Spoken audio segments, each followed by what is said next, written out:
Well, as the people of KZN pick up the pieces and bury loved ones lost in the devastating floods, help is streaming in. South Africans from around the country are doing what they can to assist. Give to the Givers launched a donation drive in Cape Town, and TANYA was there. It's terrible. People have been absolutely devastated, and so you see it on the news and you feel so hopeless. There's very little you could do to help. So this was at least one thing you could do.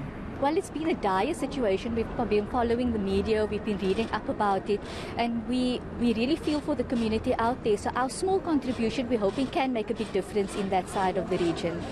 Contributions continue to pour in, this time in the form of bottled water.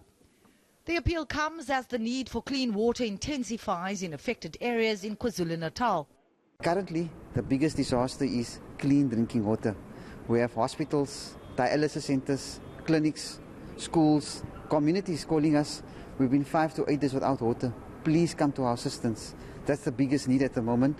And we can see within a few seconds, billions of rands of infrastructure got washed away. That's going to take months to get fixed. You can say it's each and every area in the Ethekwini district. We found calls coming from Chatsworth, Reservoir Hills, Inanda, many other areas to mention. Cape Town's International Convention Centre joins forces with the Gift of the Givers and donated this 5,000 square metre facility as a drop-off point.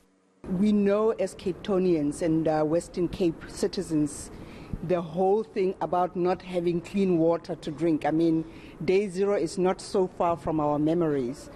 And when the opportunity came to do something that will help human beings on the ground, I mean, this is just not a KZN disaster, it is a national disaster. And it was a no-brainer for us.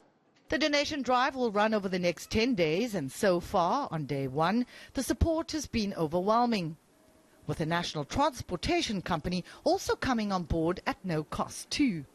Over the next 10 days, we'll make sure we got adequate capacity. As soon as the water gets filled up and people drop off generously, and we hope they do, we will make sure the trucks are loaded and the cargo gets down to Durban as soon as possible. It's something we so often take for granted, but are shown time after time in the face of adversity just how precious a drop of water is.